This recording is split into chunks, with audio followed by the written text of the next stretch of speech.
If you tell a lie big enough and keep on repeating it, then people eventually come to believe it. यदि आप किसी एक झूठ को बढ़ा चढ़ाकर बार बार दोहराते रहेंगे तो आखिरकार लोग इसे सच मान लेंगे। जोसेफ गोबेल्स, जो हिटलर के सबसे करीबी और सबसे समर्पित अनुयायी थे, उन्होंने यह विधान 100 साल पहले कहा था। गोबेल्स ने कई बातें बढ़ा चढ़ाकर दोहराई और यहूदियों के प्रति लोगों में नफरत पैदा की, लोगों को भड़काया। उतना ही नहीं, यहूदियों को जलील किया, नीचा दिखाया कि आखिरकार यहूदी जर्मनी छोड़ने पर मजबूर हो गए। एक ऐसी ही कहानी इस नए जमाने की, सोशल मीडिया के जमाने की है, जो मैं आपको सुनाने जा रहा हूं। तो आइए सुनते हैं इस होनहार लड़की की दर्दनाक कहानी। दुख भरी कहानी। मेरी गलत एफबी आईडी बनाकर मेरे क्लासमेट्स ने मुझे बदनाम करने की कोशिश की। मेरे रिलेटिव्स, मेरे फैमिली मेंबर्स को गंदे मैसेजेस भेजा, मुझे परेशान करने की कोशिश की। बात का बतंगड़ हुआ, छोटे शहर में सबको पता चल गया। मुझे लोग चरित्रहीन कहने लगे। मुझे बड़ा दुख हुआ। मैं अपने क्लास भी नहीं जा सकती थी। मैंने अपनी बात रखनी चाहिए, अपने पवित्रता, अपने निर्दोषता का प्रमाण देना चाहिए। इसीलिए मैंने 7 दिन तक भूखी प्यासी एक कमरे में बंद रही, लेकिन लोगों ने मेरी एक ना सुनी। मेरे परिवार वालों ने मुझे मारा पीटा। मेरे पर लगे इल्जाम सुन सुनकर मैंने अपने आप को भी धिक्कारना शुरू कर दिया। ये सारी बातें सच मानने लगी। डिप्रेशन का शिकार हुई। मैंने आत्महत्या करने की कोशिश की। मैं क्या करूं, मुझे कुछ नहीं पता। मुझे मदद करो, मुझे मदद करो। पहले तो आप आत्महत्या की नहीं, आत्मसृजन की बात करें।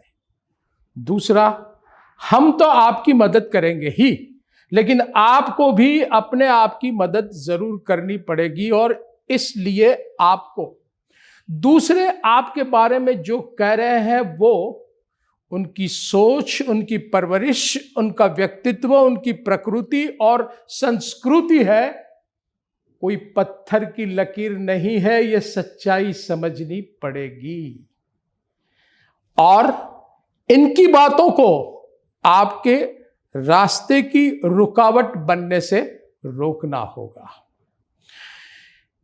इस लड़की की कुछ गोबेल्स के वंशजों ने गलत एफबी आईडी बनाई। यह एक बहुत ही घिनौना काम था। किस लिए किया?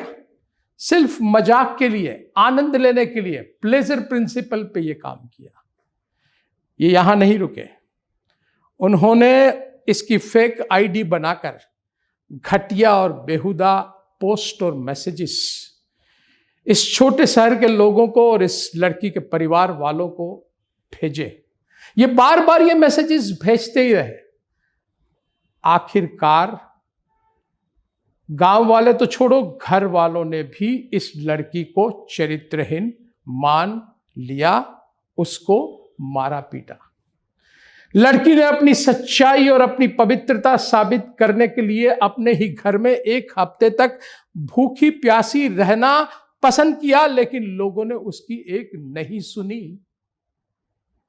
आखिरकार वो लड़की स्कूल जाने से घबराने लगी, घर से बाहर निकलने में घबराने लगी और उसने वो घर और गांव छोड़ दिया। अपने पर लगाए गए गलत इल्जामों को बार बार सुनकर ये लड़की अपने आप को धिक्कारने लगी। उतना ही नहीं, वो चरित्रहीन है ऐसी बात मानने लगी। मैंने उसका दवाइयों से और अन्य पद्धतियों से मानसिक उपचार किया और आखिरकार उसे एक बात दोहराने के लिए कहा। कि आपके बारे में अगर सबसे ज्यादा कोई जानता है तो वो खुद आप, अन्य कोई नहीं। और आप आपकी जानकारी के मुताबिक निर्दोष थी, निर्दोष है, निर्दोष रहोगी। आप आपकी जानकारी के मुताबिक चरित्रवान थी, चरित्रवान है और चरित्रवान रहेगी। बस और कुछ नहीं। गोबेल्स की बातों में तुम्हें आना नहीं है। दर्शक मित्रों, मैं ये बात बता दूं कि ये लड़की 10th और 12th में कोटा गई पढ़ने के लिए। वहां बात अच्छे नंबर्स लाई और उसने टॉप किया, उसके फोटोज भी छपे। और आज वो आई है, वो नीट की प्रिपरेशन 1 साल करके मेडिकल में जाना उसने निश्चय कर लिया है। आप सबकी ओर से इसको शुभकामना देते हुए मैं आखिरी बार एक बात बताना चाहता हूं।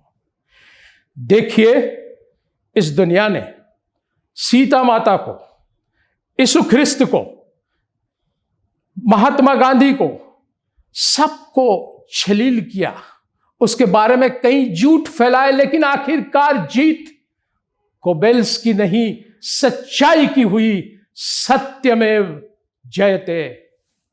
नमस्कार।